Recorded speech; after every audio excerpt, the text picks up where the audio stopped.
Sixth question வந்து leadership, அதோட meaning என்ன, டெஃபினேஷன் என்னன்னு பார்க்கலாம். அதுக்கு முன்னாடி நான் லீடர்ஷிப்புன்றதுக்கு ஒரு எக்ஸாம்பிள் காமிக்கிறேன். ஸோ இதில் பார்த்திங்கன்னா பாஸ்ன்றவங்க எப்படி இருக்காங்க, மேலே உட்காண்ட்ருக்காங்க. அவங்களோட கீழே வேலை பார்க்குறவங்கள எல்லாத்தையும் அடிமையாக வேலை வாங்குகிறாங்க. அவங்க ஜஸ்ட்டு டைரெக்டாக பண்ணுவாங்க, கீழே இருக்கவங்களாம் வந்து வேலை பார்ப்பாங்க. லீடர்ன்றவங்க என்ன பண்ணுவாங்கன்னா, லீடர் வந்து ஃபஸ்ட்டு போவாங்க. இந்த அமரன் படம் நீங்கள் பார்த்துருந்தீங்கன்னா தெரியும்.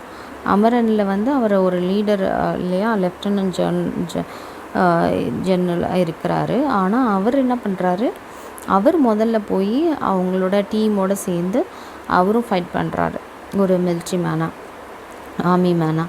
ஸோ அதே மாதிரி தான் ஒரு லீடர்ன்றவங்க அவங்க எல்லாத்துலேயும் அவங்களோட சேர்ந்து வேலை செய்கிறவங்களாக இருப்பாங்க. ஸோ இதுதான் பாஸ்க்கும் லீடருக்கும் உள்ள டிஃப்ரென்ஸு. இதை வச்சு நம்ம கொஸ்டின் நம்ம பார்க்கலாம். இப்போ லீடர்னால் நீங்கள் மீனிங் சொல்லிடலாம். It's a process of influencing others in a particular way to accomplish mutual goals. Okay, இதில் மியூச்சுவல் கோல்ஸ் இருக்கும். பட் பாஸ் அப்படிங்கும் போது மியூச்சுவல் கோல்ஸ் கிடையாது. பாஸ்க்கு ஒரு கோல் இருக்கும், அதை எல்லாருமே செஞ்சு முடிக்கணும். அப்போ அதுதான் வந்து ஒரு லீடர்ஷிப் பற்றி சொல்கிறாங்க. Leadership is not a quantitative term. இது வந்து ஒரு குவான்டிட்டி, இவ்வளோ பேர் இருக்கணும், இவ்வளோ லீடர் இருக்கணும், இது அதை பற்றின இது கிடையாது. The business with the largest share of a market may have leadership in one segment only. So largest ஒரு பிஸ்னஸ் இருக்குது அப்படின்னும் போது, ஒரு ஷேர் மார்க்கெட் இருக்குது அப்படிங்கிறது போது அது ஒரு செக்மெண்ட்டாக இருக்குது இல்லையா, அதுதான் சொல்கிறேன். The monopolist or single supplier of a product or of a market never has leadership and cannot have it. Okay, so ஒரு மோனோபொலிஸ்ட்டாக இருக்காங்க, ஒரு சிங்கிள் சப்ளையராக இருக்காங்க ஒரு ப்ராடக்ட்டுக்கு அப்படின்னும் போது அவங்க வந்து என்ன பண்ணிருக்க முடியாது, அவங்களுக்கு வந்து ஒரு லீடர்ஷிப்புன்றது தேவைப்படாது, இருக்கவும் இருக்காது அப்படின்னு சொல்லி பீட்டர் ட்ரக்கர் சொல்கிறாரு. லீடர்ஷிப்புங்கிறது is the ability to persuade others to seek defined objectives enthusiastically. It is the human factor which binds a group together and motivates it towards goals அப்படின்னு சொல்லி டேவிஸ்ன்றவர் சொல்கிறாரு. லீடர்ஷிப்புங்கிறது மற்றவங்கள நம்ம கொண்டு போய் நம்மளுடைய அப்ஜெக்டிவ்ஸை சந்தோஷமாக, ஓகேவா, அதை வந்து செயல்படுத்த முடிக்கிறது. அது மாதிரி இது ஒரு ஹியூமன் ஃபேக்டராக இருக்குது. எல்லாரையும் குரூப்பாக சேர்த்து ஒருங்கிணைந்து ஒரு கோலை அச்சீவ் பண்ணுறது தான் அப்படின்னு சொல்லி இவர் வந்து அந்த டெஃபினேஷனை சொல்கிறார். நீங்கள் லீடர்ஷிப்புன்றதுக்கு ஜென்ரலாக என்ன டெஃபினேஷனோ நீங்கள் அதை கூட எழுதலாம். நேச்சர் ஆஃப் லீடர்ஷிப், லீடர்ஷிப்போட நேச்சர் என்ன? Triad theory of leadership emphasizes the physical features and personality traits as the basis for a person to achieve leadership. ஒரு லீடர்ஷிப் அச்சீவ் பண்ணணும் அப்படிங்கும்போது ஒரு ஃபிசிக்கல் ஃபீச்சரோ இல்லை வந்து ஒரு பர்சனாலிட்டியோ இது எல்லாத்தையும் குறிக்கிறது ஒரு பர்சனோட அப்படிங்கிறது தான் வந்து லீடர்ஷிப்னு சொல்லி ட்ரைட் தியரி ஆஃப் லீடர்ஷிப் சொல்லுது, வலியுறுத்துது. ஃபங்க்ஷன் தியரி அப்படிங்கும் போது ரிஜெக்ட்ஸ் அவுட்வர்ட் சயின்ஸ். அதில் வந்து அவுட்வர்ட் சயின்ஸ், ஃபிசிக்கல் சயின்ஸு தேவைன்னு சொல்கிறாங்க. ஆனால் ஃபங்க்ஷன் தியரிங்கிறது இந்த அவுட்வர்ட் சயின்ஸை வந்து ரிஜெக்ட் பண்ணுது, ட்ரை தியரி வலியுறுத்துறது. Superior generalized traits do not help all persons to become leaders to shoulder all types of personalities. அப்போ இந்த ஜென்ரல் ட்ரைட்ஸ் வந்து எல்லா பர்சன்ஸுக்கும் ஹெல்ப் பண்ணுமான்னு கேட்டால் இல்லை, அவங்களுக்கு எல்லாத்துக்கும் அது ஷோல்டர் தராது, அந்த பொறுப்புகளை அது கிடைக்காது. அப்போது லீடர்ஸாக அவங்களால கொண்டு வர முடியாது. The ability to perform functions determines the possibility of a person to become a leader. So என்ன பாசிபிலிட்டி இருக்குது அவங்க லீடராக கொண்டு வரத்துக்கு? அவங்க ஒரு குட் சிங்கராக இருக்காங்க அப்படின்னா good singer could become a leader of a music party இல்லையா. நல்ல பாடகர்கள் ஒரு நல்ல ஒரு இதுக்கு ஒரு சூப்பர் சிங்கர்னால் அவங்க ஏற்கனவே நல்ல பாடகர்களாக இருக்காங்க, அதனால் அதில் ஜட்ஜாக போகிறாங்க. அதை தான் இங்கே சொல்கிறாங்க. ஒரு குட் கிரிக்கெட்டர் வந்து ஒரு கிரிக்கெட் டீமுக்கு தலைவராக போகலாம். தோனிங்கிறவங்க ஒரு கிரிக்கெட் டீம் எடுத்து நடத்துகிறாங்க இல்லையா. ஸோ அது மாதிரி ஸோ ஆன். சிச்சுவேஷன் தியரி, இது ஃபங்க்ஷன் தியரி நம்ம பார்க்குறது. அதில் வந்து இவங்க வந்து அழகாக இருக்கணும் அப்படிங்கிறது அவசியம் இல்லை, திறமையாக இருக்கணுங்கிறது அவசியமாக இருக்குது. அப்போ அவங்களுக்கு அது வந்து லீடர்ஷிப் கொடுக்கலாம் அப்படிங்கிறாங்க. சிச்சுவேஷன் தியரி அப்படிங்கும்போது believes that under certain circumstances it is the situation that becomes more important in determining whether or not and individual become a leader. ஒரு சிச்சுவேஷன் தியரிங்கிற போது ஒரு சர்டன் சர்க்கம்ஸ்டன்சஸ் இருக்கும், ஒரு சிச்சுவேஷன் கொடுக்குறீங்க அப்படிங்கும்போது அதில் ரொம்ப இம்பார்ட்டண்ட்டாக என்ன பார்க்கணுன்னா, ஒரு இண்டிவிஜுவலாக அவங்க வந்து ஒரு லீடராக இருக்கணும் இல்லையா அப்படிங்கிறத நம்ம பார்க்கணும். லீடர் அட் வார் டைம், ஒரு வார் டைம் இருக்குது, போர் நடக்குது அப்படிங்கும்போது இந்த லீடர் வந்து நமக்கு தேவையா, அவங்க அந்த சிச்சுவேஷனுக்கு சூட் ஆவாங்களாம். May not shine as a leader during times of peace. Okay, ஒரு பீஸ் சமாதானம் இருக்கும்போது அவங்க வந்து ஒரு சமாதானத்தை கொண்டு வர ஒரு சிச்சுவேஷனில் இருக்கிற லீடராக கூட அவங்க இருக்கலாம். According to the interaction theory, இந்த தியரிக்கு பேர் இன்ட்ராக்ஷன் தியரி ஆஃப் லீடர்ஷிப். அப்படின்னா லீடர்ஷிப்பில் இத்தனை தியரிஸ் இருக்குது பார்த்துக்கோங்க. இவங்களோட இது படி என்ன அப்படின்னு பார்த்தீங்கன்னா, leadership is not fully explain by any of the above 3 theories. இந்த 3 தியரிஸ்லையும் எதுலேயுமே அவங்க லீடர்ஷிப்புங்கிறத கொண்டு வரவே இல்லை, ஒரு இண்டிவிஜுவலாகவோ இல்லை இண்டிபெண்ட்டாகவோ. லீடர்ஷிப்புங்கிறது எல்லாமே சேர்ந்தது, இந்த 3 தியரிஸையும் சேர்ந்தது தான் அப்படின்னு சொல்கிறாங்க. ஒன்றுக்கு ஒன்று அது இன்ட்ராக்ட் பண்ணுது அப்படின்னு சொல்கிறாங்க. Presently accepted definition of leadership, இப்போ கரண்ட்டாக எந்த டெஃபினேஷனை வந்து லீடர்ஷிப்புக்கு கொண்டு வந்திருக்காங்க அப்படின்னும் போது இதுதான் அதோட டெஃபினேஷன். அப்போ லீடர்ஷிப்புன்றதுக்கு டெஃபினேஷன் நீங்கள் இதை எழுதிக்கலாம். Leadership as a process of influencing others in a particular way to accomplish common goals. ஒரு பொதுவான கோல்ஸை வந்து அச்சீவ் பண்ணுறது ஒரு பர்டிகுலர் வேல, அதோட ப்ராசஸை இன்ஃப்ளூயன்ஸ் பண்ணுறது தான் வந்து லீடர்ஷிப் அப்படின்னு சொல்கிறாங்க. Leadership is the ability of a manager to induce subordinates to work with confidence and zeal. ஒரு தன்னம்பிக்கையோட ஒரு நிர்வாகத்தை கொண்டு போகிற ஒரு வேலையை, அவங்களுக்கு கீழே மேனேஜருக்கு கீழே வேலை பார்க்குறவங்கள அவங்க ஒரு தன்னம்பிக்கையோடு கொண்டு போகிறது அப்படிங்கிறது தான் ஒரு லீடர்ஷிப்ன்றதோட டெஃபினேஷன் சொல்லி நூட்ஸ் அண்ட் ஒடனல் சொல்லியிருக்காங்க. ட்ரூ லீடர்ஸுன்றது உண்மையான ஒரு தலைவர் அப்படிங்கிறது are recognized by their direct or indirect influence on others in the group and the supervisors and administrators etc. not automatically considered leaders by being in leadership position.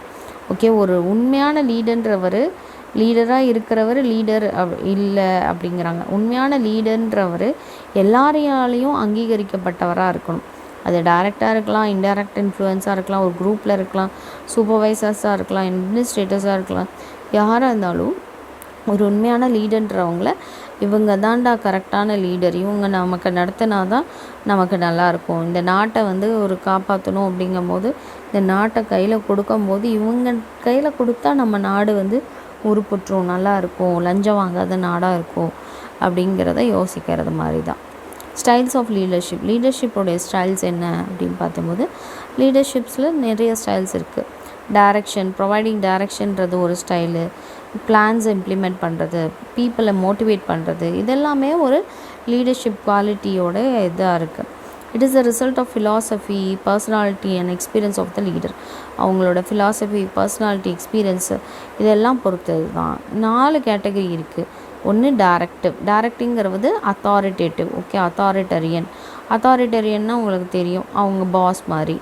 பார்ட்டிசிபேட்டிவ்ன்றது democratic, ஜனநாயகம், எல்லோரும் கலந்து கொள்ளணும் அப்படிங்கிறது தான். லைசஸ் ஃபேர், இது ஏற்கனவே நம்ம படித்தது மாதிரியே தான். ஓகே, ரெண்டும் சேர்ந்தது. ஆர் சப்போர்ட்டிவ், இவங்களுக்கு மேலேன்னுவாங்க, அவங்களுக்கு மேலேன்னுவாங்க. அதுதான் அச்சீவ்மெண்ட் ஓரியன்டாக இருக்கணும் அப்படின்னு சொல்லி இதில் 4 கேட்டகரிஸ் ஆஃப் லீடர்ஷிப்ஸ் கொடுத்துருக்காங்க. இதில் டைரக்டிவ் ஆர் அத்தாரிட்டேரியன்றது under authoritarian leadership style decision making powers are centralized in the leaders as with dictator. So dictators இருப்பாங்க, பாஸ் இருப்பாங்க, அவங்க வந்து டிக்டேட் பண்ணுவாங்க. அதை டெசிஷன் மேக்கிங்காக இருக்கட்டும், எதாக இருக்கட்டும் அவங்க பண்ணி மற்றவங்கள செய்ய வைப்பாங்க. Autocratic leaders to not ask R entertain any suggestion. எந்த ஒரு சஜஷனையும் யார்கிட்டையும் கேட்க மாட்டாங்க, அதை என்கரேஜ் பண்ணவும் மாட்டாங்க. இனிஷியேட்டிவ் ஃப்ரம் சபார்டினேட்ஸ், கீழே வேலை பார்க்குறவங்கள்ட்ட யார்கிட்டையுமே அவங்க எந்த ஒரு சஜஷனையும் கேட்க மாட்டாங்க. The leader give specific orders to his staff or subordinates and makes it clear. அந்த லீடர் என்ன பண்ணுவாங்க, இதுதான் இப்படி நீங்கள் போய் செய்யுங்க அப்படின்னு சொல்லி அவங்க ஸ்டாஃப்கிட்டையோ அவங்க கீழே வேலை பார்க்குறவங்கள்ட்டையோ சொல்லி அதை வந்து கிளியர் பண்ணி அதை செயல்படுத்த வைக்குவாங்க. அவங்களோட ஃபோக்கஸ் என்னவாக இருக்குன்னா planning, organising, coordinating, controlling activities of the subordinates. அப்போ அவங்களுக்கு இது மட்டும்தான், அவங்க கீழே இருக்கிறவங்கள அவங்க கண்ட்ரோல் பண்ணணும், அவங்களுக்கு அந்த பிளானை எக்ஸிக்யூட் பண்ண வைக்கணும், ஆர்கனைஸ் பண்ணணும், கோஆர்டினேட் பண்ணணும். அப்படிங்கிறது. பார்ட்டிசிபேட்டிவ்ன்றது உங்களுக்கு தெரியும், டெமோக்ராட்டிக்ன்றது தெரியும், இருந்தாலும் நான் நடத்துகிறேன், அதை பார்த்துக்கோங்க. Consist of the leader sharing the decision making ஒரு முடிவு எடுக்க போகிறேன் அப்படிங்கும்போது அந்த முடிவை வந்து ஷேர் பண்ணுவாங்க. யார் கூட, அவங்களோட ஸ்டாஃபோட இல்லைனா குரூப் மெம்பர்ஸோட அந்த இன்ஃபர்மேஷன் சஜஷன்ஸை ஷேர் பண்ணி அதில் ஏதாவது சஜஷன்ஸ் இருந்துச்சுன்னா வாங்கிக்குவாங்க. லேசிஸ் ஃபேர் சப்போர்ட்டிவ் லீடர்ஷிப்ன்ற போது ஃப்ரீ ரெயின் லீடர்ஷிப்னு சொல்லுவாங்க.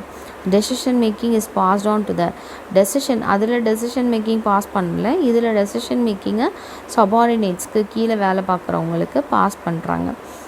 This style of leadership is known as laissez-faire, which means subordinates are given full right. அவங்களுக்கு முழு உரிமையும் கொடுக்குறாங்க. இந்த டெசிஷன் மேக்கிங்கில் அவங்களுக்குரிய பவர்ஸையும் அவங்களுக்கு கொடுக்குறாங்க. அப்போது அவங்களால மாற்றணும் அப்படின்னு நினச்சாங்கன்னா அதை மாற்ற முடியும். To establish goals and work out the problems or hurdles. ஒரு ப்ராப்ளம்ஸ் வருது, ஒரு ஹர்டல்ஸ் இருக்குது, இந்த ஒரு கோல் அச்சீவ் பண்ணணும் அப்படிங்கலாம் போது இவங்களாலேயும் அந்த ஃபுல் ரைட்ஸ் அண்ட் பவர் வந்து அவங்களுக்கு இருக்குது டெசிஷனை மேக் பண்ணுறதுல. The leaders shows the friendly behavior to the staff members ஒரு ஃப்ரெண்ட்லியான பிஹேவியரை அவங்க காமிப்பாங்க. He shows his concern for their needs and welfare. மாதிரி அவங்களுடைய நலனுக்காகவும் அவங்களுடைய தேவைகளுக்காகவும் அவங்க வந்து ரொம்ப அக்கறை எடுத்துப்பாங்க. Creates pleasant organisational climate. அது மாதிரி ஒரு ப்ளசண்ட்டான ஒரு ஆர்கனைசேஷனல் கிளைமேட்டில் வேலை செய்கிற மாதிரி. நாங்கள் ஒரு இன்ஸ்டிடியூஷனில் ஒர்க் பண்ணும்போது காலேஜில் அப்படி தான் இருக்கும். ஒரு கவர்மெண்ட் ஜாபில் ஒர்க் பண்ண மாதிரி இருக்கும் அந்த காலேஜ் வந்து. ஸ்டூடெண்ட்ஸ்க்கு கரெக்டாக 9 to 3 காலேஜ்னால் 9 to 3 தான் ஸ்டாஃப்கோ காலேஜ். ஸோ அந்த மாதிரி ஒரு ஃப்ரீடம் இருக்கும் டெசிஷன் மேக்கிங்கில். ஸோ அந்த மாதிரி இருக்கும்போது அதை தான் இந்த வந்து என்ன சொல்கிறாங்க, லேசிஸ் ஃபேர் இல்லைன்னா சப்போர்ட்டிவ் லீடர்ஷிப் அப்படின்றாங்க. அச்சீவ்மெண்ட் ஓரியன்ட் அப்படிங்கும்போது இந்த style leader sets challenging goals. ஒரு லீடர் வந்து சேலஞ்சிங்கான கோல்ஸை கொடுத்துட்டு, இந்த ஐடிலெலாம் கம்பெனிஸ்லலாம் சொல்லுவாங்க இல்லையா, இந்த ப்ராஜெக்டை முடிச்சே ஆகணும், இன்னைக்குள்ளே முடிச்சாகணும், அப்படி ஒரு அச்சீவ்மெண்ட் கொடுக்குறது, ஒரு டாஸ்க்கு கொடுக்குறது, அதுவும் சேலஞ்சிங்கான டாஸ்க்கு அப்படின்னு சொல்லி அதில் இம்ப்ரூவ்மெண்ட்ஸ் இருக்கணுமா பர்ஃபார்மன்ஸில். By displaying confidence in the abilities of the subordinates. அது மாதிரி அவங்க சப்பார்டினேட்ஸ் கிட்டேருந்து ஒரு கான்ஃபிடென்ஸ் தேவை, அவங்க பர்ஃபார்மன்ஸ் இன்ஃப்ளூயன்ஸ் எல்லாத்தையுமே இவங்க வந்து கேட்பாங்களாம். அடுத்து டாஸ்க் ஓரியன்ட் இல்லைன்னா ரிலேஷன்ஷிப் ஓரியன்ட் லீடர்ஷிப் ஸ்டைலுன்றது 2 வகையாக இருக்குது, 2 டைப்ஸாக இருக்குது. இது என்னன்னு பார்த்தீங்கன்னா, டாஸ்க் ஓரியன்ட் லீடர்ஷிப்புன்றது is a style which the leaders is focused on the task. இவங்க வந்து டாஸ்க்கு மட்டும்தான் வந்து ஃபோக்கஸ் பண்ணுவாங்க. ஐடி கம்பெனிஸ்லாம் முக்கால்வாசி எதை மட்டும் ஃபோக்கஸ் பண்ணுவாங்க, டாஸ்க்கை மட்டும் ஃபோக்கஸ் பண்ணுவாங்க. இந்த ப்ராஜெக்டை முடி, இந்த டாஸ்க்கை முடி அப்படின்னு சொல்லிட்டு, in order to meet the goal. Okay, உங்கள் கோலை ரீச் பண்ணுறதுக்காக. They are more concerned with producing a step-by-step solution for given problem or goal, strictly making sure these deadlines are met, results and reaching target outcomes. மாதிரி ஸ்ட்ரிக்டாக follow பண்ணுவாங்க. இன்றைக்கி நைட்டுக்குள்ளே நீ முடி, இல்லைன்னா வேலையை விட்டு போ அப்படிங்கிறது. அவங்கள ஒரு ப்ராப்ளமை கொடுத்துட்டு அந்த ப்ராப்ளமுடைய சொல்யூஷன் இல்லை ஒரு கோல், அந்த கோலோட சொல்யூஷன் என்ன, அதை வந்து கரெக்டாக மீட் பண்ணணும். அதே மாதிரி ரிசல்ட்டும் கரெக்டாக குவாலிட்டேட்டிவாக கிடச்சிருக்கணும், அந்த டார்கெட்டாக வந்து அவங்க ரீச் பண்ணணும் அப்படிங்கிறது தான். Relationship orient leadership is a contrasting style. Relationship ஓரியன்ட்ன்றது ஒரு டிஃப்ரெண்ட்டான ஸ்டைலு. இதில் என்ன சொல்கிறாங்கன்னா, லீடர் வந்து is more focused on the relationship. Okay, ரிலேஷன்ஷிப்ஸில் தான் அவங்க வந்து ஃபோக்கஸ் பண்ணுவாங்க, டாஸ்கில் இல்லை. Is generally more concern with the overall wellbeing. எல்லாருடைய வெல்பீயிங்கும் அவங்க வந்து கன்சர்ன்டாக இருப்பாங்க. சாட்டிஸ்ஃபேக்ஷன் ஆஃப் குரூப் மெம்பர்ஸோட சாட்டிஸ்ஃபேக்ஷனும் இதில் ரொம்ப முக்கியம். They emphasize communication with in the குரூப்புக்குள்ளே இருக்கிற கம்யூனிகேஷனை அவங்க வலியுறுத்துகிறாங்க. அதே மாதிரி அவங்கள்ட்ட நம்பிக்கையும் அவங்களுடைய தன்னம்பிக்கையும் வந்து அந்த குரூப் மெம்பர்ஸ் கிட்ட உருவாக்குறாங்க. அது மாதிரி ஒரு ஒர்க் பண்ணாங்கன்னா அதுக்கு அப்ரிஷியேட்டும் பண்ணுறாங்க. மெஷர்மெண்ட் ஆஃப் லீடர்ஷிப்புடைய நடவடிக்கைகள் என்ன? லீடர்ஷிப்புங்கிறது வாஸ் மெஷர்ட் பை எதை வச்சு மெஷர் பண்ணுறாங்கன்னா, அவங்களோட டீம் இல்லைன்னா அவங்களோட ஒர்க்கு, அவங்களோட ப்ரொடக்டிவிட்டி எப்படி இருக்குது அப்படிங்கிறத பொறுத்து இருக்குது. Another method of measuring leadership is rating technique கொடுத்து நம்ம வந்து மெஷர் பண்ணலாம். அதாவது ஸ்டார் கொடுங்க, 5 ஸ்டார் கொடுங்க அப்படி ரேட் பண்ணுறாங்க இல்லையா. ஸோ அது மாதிரி நாமினேட் பண்ணுறது, அதே மாதிரி LVDQ டூல் யூஸ் பண்ணி அவங்கள வந்து நம்ம லீடர்ஷிப் குவாலிட்டியை மெஷர் பண்ணலாம். Leadership was measured by team or work productivity அப்படிங்கும்போது அதுக்கு என்ன எக்ஸ்ப்ளனேஷன் கொடுக்குறாங்கன்னா, productivity as a result of good leadership but this method was not accepted by many. ஒரு ப்ரொடக்டிவிட்டி ஒரு ரிசல்ட் ஒரு லீடர்ஷிப் அப்படி ஒரு ப்ரொடக்டிவிட்டி கொடுத்துட்டாங்க அப்படின்னா அது குட் லீடர்ஷிப் அப்படின்னு சொல்கிறாங்க. அதை வச்சு அதை மெஷர் பண்ணுறாங்க.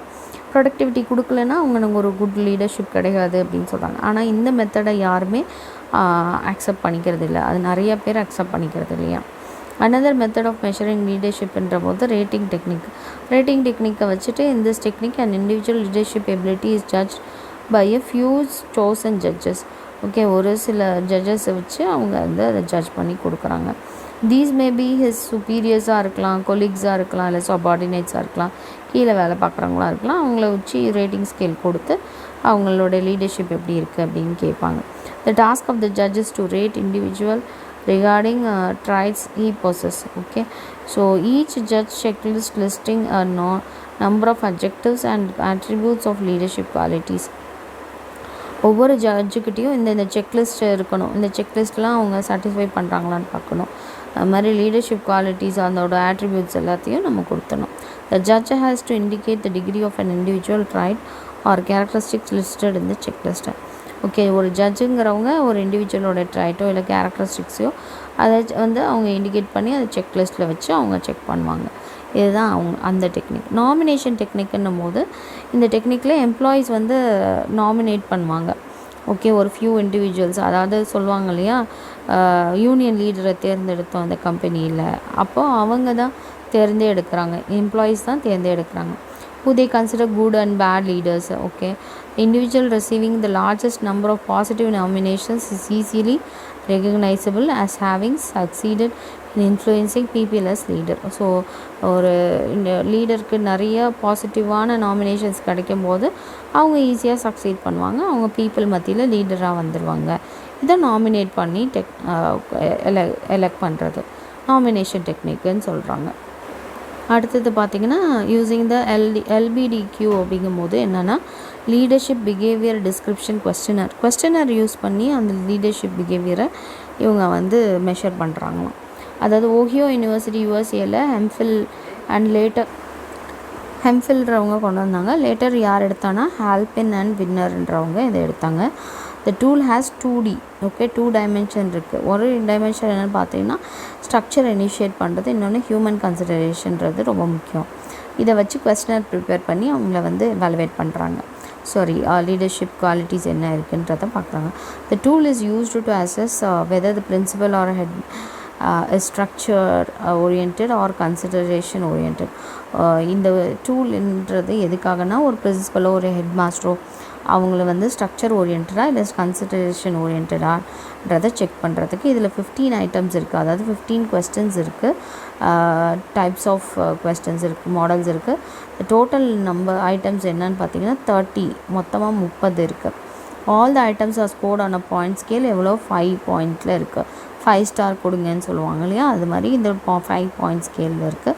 Always, often, occasionally, seldom, never அப்படின்னு சொல்லுவாங்க. இல்லை ஆல்வேஸ்ன்னு பண்ணலாம், இல்லை ஆஃபன், அக்கேஷ்னலி, செல்டம், நெவர் இப்படி அப் பண்ணலாம். இந்த டூல் ஐடென்டிஃபைஸ் 4 லீடர்ஷிப் ஸ்டைல்ஸ். இதில் என்னென்ன அப்படின்னு பார்த்தீங்கன்னா high initiating structure, high consideration. இதில் ஹை கன்சிடரேஷன் போது HS இல்லைனா HC அப்படின்றாங்க. லோ அப்படின்னும் போது லோ LSன்னு போடுறாங்க, HCன்ற ஹை கன்சிடரேஷன். இதில் மாற்றி இருக்கும். ஓகேவா, HC, LSHC, LSLC, HSLC இந்த 4 விதத்தில் மாறுது. ஒன்றொன்றுத்துக்கும் மாற்றி கொடுத்துருக்காங்க. லோ ஸ்ட்ரக்சருக்கும் low consideration, high initiating structure இல்லைன்னா லோ கன்சிடரேஷன். ஸ்ட்ரக்சர் அண்ட் கன்சிடரேஷனை நீங்கள் மாற்றி போட வேண்டாம். SCயை மாற்றணும். H ஹையு, Lன்னும் போது லோ, அவ்வளோதான். The tool could be used to find out the observed behavior of the head.